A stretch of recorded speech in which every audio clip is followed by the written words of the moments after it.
বৈষম্যবিরোধী ছাত্র আন্দোলনের আহ্বায়ক হাসনাত আব্দুল্লাহ ও জুলাই শহীদ স্মৃতি ফাউন্ডেশনের সাধারণ সম্পাদক সার্জিস আলমের বাসা থেকে বিপুল পরিমাণ টাকা পাওয়া গেছে বলে সামাজিক যোগাযোগ মাধ্যমে খবর ছড়ায়। সোশ্যাল মিডিয়ায় এমন দাবি তুলে একাধিক পোস্ট ও ভিডিও শেয়ার করা হয়।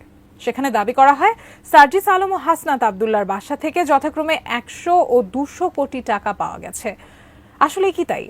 এ নিয়ে কি বলছে ফ্যাক্ট চেক, জানাচ্ছেন এসআই রাজ। আমাদেরকে কেউ দাবায় রাখতে পারবে না। চতুর্দিক থেকে ষড়যন্ত্র করা হচ্ছে। সার্জিসের বাসায় 200 কোটি টাকা পাওয়া গিয়েছে, হাসনাতের বাসায় 100 কোটি টাকা পাওয়া গিয়েছে। সামাজিক যোগাযোগ মাধ্যম ফেসবুকে গত অক্টোবর থেকে জাতীয় নাগরিক কমিটির মুখ্য সংগঠক ও জুলাই শহীদ স্মৃতি ফাউন্ডেশনের সাধারণ সম্পাদক সার্জিস আলম এবং বৈষম্যবিরোধী ছাত্র আন্দোলনের আহ্বায়ক হাসনাত আব্দুল্লাহকে নিয়ে একাধিক পোস্ট ও ভিডিও শেয়ার করা হয়েছে। সেখানে দাবি করা হয়েছে সার্জিস আলম ও হাসনাত আব্দুল্লাহর বাসা থেকে যথাক্রমে 100 ও 200 কোটি টাকা পাওয়া গেছে। এমন দাবিতে ফেসবুকে একাধিক পোস্ট শেয়ার করা হয়েছে। সেই সঙ্গে স্বাধীন বাংলাদেশ 24/7 নামের একটি ওয়েবসাইটেও এ সংক্রান্ত একটি প্রতিবেদন প্রকাশ করা হয়।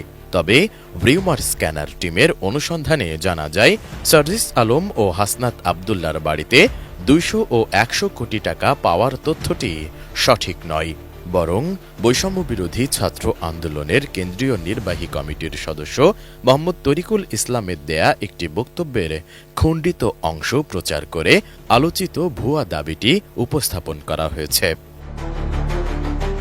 দেশি পাকা টমেটো আর সিক্রেট রেসিপির কম্বিনেশনে তৈরি প্রাউন সস, সসের বস।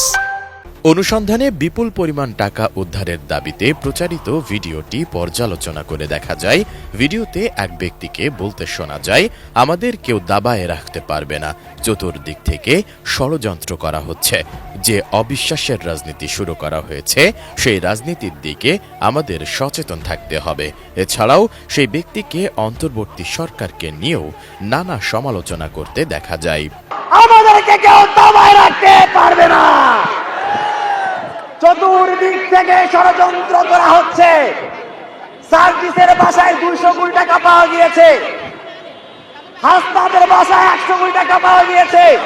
যে অবিশ্বাসের রাজনীতি শুরু করা হয়েছে সেই রাজনীতির দিকে আমাদের সচেতন থাকতে হবে। আপনাদেরকে বুঝতে হবে অভ্যুত্থানে যারা নেতৃত্ব দিয়েছে তাদের শক্ত নৈতিক মানদণ্ড না থাকলে তারা কখনো এই অভ্যুত্থানের নেতৃত্ব দিতে পারতো না। পরবর্তীতে বিষয়টি নিয়ে অনুসন্ধানে মোহাম্মদ তরিকুল ইসলাম নামের একটি ভেরিফাইড ফেসবুক পেজ পাওয়া যায়, যেখানে গত 19 অক্টোবর অবিলম্বে হত্যাকারী খুনিদের গ্রেপ্তার করে বিচার নিশ্চিত করতে হবে শীর্ষক শিরোনামে প্রকাশিত একটি ভিডিও পাওয়া যায়। ওই ভিডিওর 9 মিনিট থেকে 9 মিনিট 42 সেকেন্ড পর্যন্ত অংশের সঙ্গে আলোচিত ভিডিওটির হুবহু মিল পাওয়া গেছে। অনুসন্ধানে আরও জানা যায়, বক্তব্য দেয়া ওই ব্যক্তি বৈষম্যবিরোধী ছাত্র আন্দোলনের কেন্দ্রীয় নির্বাহী কমিটির সদস্য মোহাম্মদ তরিকুল ইসলাম। সেই ভিডিওতে 9 মিনিট থেকে তাকে বলতে শোনা যায়, ফ্যাসিবাদদের বিরুদ্ধে এই লড়াই শেষ হওয়া পর্যন্ত আমাদের কেউ দাবায়ে রাখতে পারবে না। চতুর্দিকে ষড়যন্ত্রের রাজনীতি শুরু হয়েছে। সার্জিসের বাসায় 200 কোটি টাকা পাওয়া গিয়েছে, হাসনাতের বাসায় 100 কোটি টাকা পাওয়া গিয়েছে। অবিশ্বাসের রাজনীতি শুরু করা হয়েছে। এমন রাজনীতির বিরুদ্ধে আমাদেরকে সচেতন থাকতে হবে। আমাদেরকে বুঝতে হবে এই অভ্যুত্থানে যারা নেতৃত্ব দিয়েছে তাদের শক্ত নৈতিক মানদণ্ড না থাকলে তারা কখনোই এই অভ্যুত্থানে নেতৃত্ব দিতে পারত না। আপনারা বিশ্বাস রাখুন, আপনারা ভরসা রাখুন, এই ফ্যাসিবাদ বিরোধের লড়াই শেষ হওয়ার আগ পর্যন্ত আমরা রাজপথে আছি এবং থাকবো ইনশাআল্লাহ। তরিকুলের এমন বক্তব্যে একথা স্পষ্ট যে সার্জিস আলম ও হাসনাত আব্দুল্লাহর বাসায় 200 ও 100 কোটি টাকা পাওয়া গেছে বলে তিনি দাবি করেননি, বরং তাদের বিরুদ্ধে ষড়যন্ত্র করা হচ্ছে বলে তিনি উল্লেখ করেছেন। অন্যদিকে সার্জিস আলম কিংবা হাসনাত আব্দুল্লাহর বাসা থেকে কোনো অর্থ উদ্ধারের তথ্য গণমাধ্যম কিংবা সংশ্লিষ্ট নির্ভরযোগ্য কোনো সূত্র থেকেও পাওয়া যায়নি। সুতরাং এ দাবিটি পুরোপুরি মিথ্যা। S I Raj, ATN news.